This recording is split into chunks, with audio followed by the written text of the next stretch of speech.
Finally हम लोग ready हो चुके हैं और हम लोग जा रहे हैं शिवखोरी भोलेनाथ का दर्शन करने के लिए।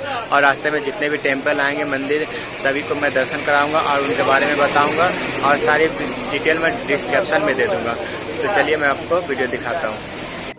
तो आप ये जो स्थान देख रहे हैं, यहाँ से प्रसाद लेना है और इसके जस्ट बगल में आपको माँ नौ देवी का दर्शन भी कराना है। और ठीक इसके बगल में जीतो बाबा का जो मंदिर बना हुआ है उसका भी मैं दर्शन कराऊंगा। तो चलिए सबसे पहले मैं आपको बाबा जीतो का दर्शन करवाता हूँ और इनके बारे में कुछ जानकारी आपको देता हूँ। तो चलिए आपको संक्षिप्त में बाबा जीतो और बुआ दाती का इस स्थान का रहस्य बताता हूँ। बाबा जीतो का असली नाम जितमल है और इनका जन्म 14वीं शताब्दी के शुरुआत में एक गरीब ब्राह्मण के घर हुआ था। बाबा जीतो कटरा से 2 किलोमीटर आघात गांव के रहने वाले थे। उनके पिता का नाम चंद और माता का नाम जोजला था।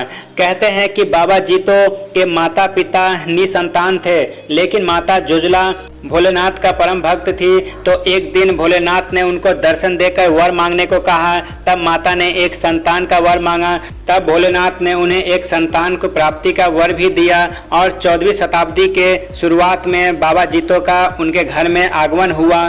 तो चलिए मैं आगे और भी आपको बाबा जीतो के बारे में बताऊंगा। उससे पहले आप बाबा जीतो और बुआ दाती यानी गौरी माता का दर्शन कीजिए और यही आपको ये गौरी माता का दर्शन कीजिए। और बाबा जीतो का यही मंदिर है जो आपको कटरा से 7 किलोमीटर आगे जाइएगा तब यहाँ पर बाबा जीतो का मंदिर और साथ ही आपको नौ दुर्गा का मंदिर भी मिलेगा। तो चलिए फिर मैं आगे आपको बाबा जीतो के बारे में और भी बातें बताता हूँ। समय के साथ बाबा जीतो भी बड़े होने लगे और वह भी भक्ति में लीन रहने लगे। फिर एक दिन ऐसा हुआ कि बाबा जीतो अपनी विधवा चाची के व्यवहार से आहत होकर घर छोड़कर भाग गए और जा पहुंचे माता वैष्णो के दरबार। जबकि बाबा जीतो अभी छोटे बालक ही थे और माता के दरबार में उनकी भक्ति में लीन हो गए। फिर माता वैष्णो ने बाबा जीतो के भक्ति भाव से प्रसन्न होकर उनको दर्शन दिया और वरदान मांगने को कहा। तो बाबा जीतो ने कहा कि माता मुझे वरदान नहीं चाहिए, बस आपसे पुत्र रूप में बस इतना अनुरोध करता हूँ कि जब भी मैं संकट में रहूँ तो आपको ध्यान करूँ तो आप मुझे दर्शन देकर मेरे उस संकट से बचाएं और उस संकट को हरने की कृपा करें। तब माता ने प्रसन्न होकर उनको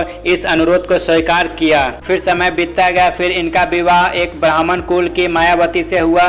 फिर भी बाबा जीतो माता वैष्णो के भक्ति में ही लीन रहने लगे। फिर इनसे प्रसन्न होकर माँ वैष्णो ने फिर से इनको दर्शन दिया और फिर वर मांगने को कहा। फिर भी माता से इन्होंने कुछ नहीं मांगा। तो दोस्तों बाबा जीतो का संपूर्ण कहानी मैं वीडियो छोटा होने के कारण नहीं बता सका, तो आप जाकर डिस्क्रिप्शन में पढ़ सकते हैं। जो इनका जीवन का जो कहानी है बहुत ही अनोखा और अद्भुत है, तो आप पढ़ सकते हैं। और एक बार जरूर जब वैष्णो धाम जाए तो यहाँ दर्शन जरूर करें। और चलिए मैं आपको नौ देवी का दर्शन करवाता हूँ और साथ में मंदिर जाने का रास्ता भी बताता हूँ। जब हम माता वैष्णो धाम का दर्शन कर लेते हैं उसके बाद जब हम वहाँ से आगे की ओर 7 किलोमीटर बढ़ते हैं तो भंगिल गांव है। वहाँ पर यह रोड के जस्ट साइड में ही एक तरफ आपको बाबा जीतो का मंदिर है और दूसरे तरफ आपको माता नौ दुर्गा झलिया माता का मंदिर है। तो आप इसका दर्शन कीजिए। फिर उसके बाद आप शिवखोरी की ओर आगे बढ़िएगा। तो यहाँ जाने के लिए 2 सीढ़ी बना है, एक नीचे की ओर जाने के लिए और एक जब दर्शन कर लेते हैं वापस आने के लिए। तो आप देख सकते हैं ये 2 सीढ़ी आपको दिख रहा होगा। और अंत में जब हम मंदिर को समीप पहुंचते हैं तब यह एक हो जाता है और आपको कतार में एक साथ लाइन में लगकर ही आपको माता रानी का दर्शन करना पड़ेगा। और आपको बता दो कि इस मंदिर के हर प्रकार की सुविधाओं का जिम्मा श्री नौ दुर्गा झलारी माता ट्रस्ट के अंतर्गत है।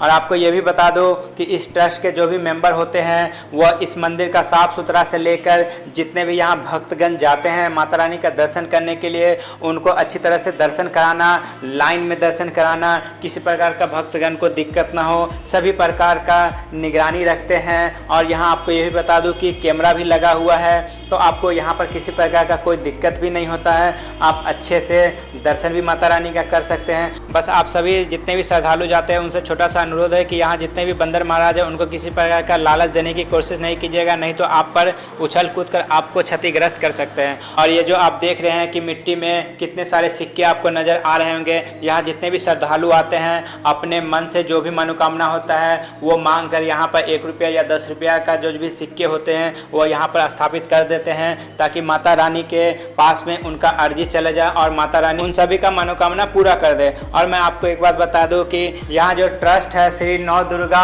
झलारी माता ट्रस्ट, इस नाम से फेसबुक भी है, जिसका लिंक मैं आपको दे दूंगा। और इस फेसबुक के लिंक पर जाइएगा तो इसके अंदर जाने के बाद आपको UPI स्कैनर मिल जाएगा, अकाउंट नंबर मिल जाएगा, मोबाइल नंबर मिल जाएगा, एड्रेस मिल जाएगा। तो आप चाहे तो स्वेच्छा से आप डोनेट भी कर सकते हैं, जिससे आप जो पैसा यहाँ पर डोनेट कीजिएगा, यहाँ जितने भी भक्तगण जाते हैं उनके लिए भंडारा का आयोजन किया जाता है। तो आपका जो पैसा है उसमें आपको शामिल हो जाएगा, जिससे आप एक पुण्य का भी भागी बन जाएंगे और आपको माता रानी का कृपा सदा बना रहेगा। तो दोस्तों मैं आपको ये बता दूं कि माता रानी का दर्शन करने के समय आपका मोबाइल बंद करा दिया जाएगा, और ये जो आप पीछे आपको गुफा दिखा था, उसी गुफा में आपको घुटने के सहारे से आपको माता रानी का दर्शन करना होगा, और उसी घुटने के सहारे से आपको बाहर की ओर आना होगा। और आपको मैं फोटो के सहारे से आपको माता रानी का दर्शन करवा दूंगा। और आप जब मंदिर में आते हैं उससे पहले आप चाहें तो यहाँ पर स्नान करके भी माता रानी का दर्शन कर सकते हैं। तो फिर दोस्तों मेरा यह ब्लॉग आपको कैसा लगा,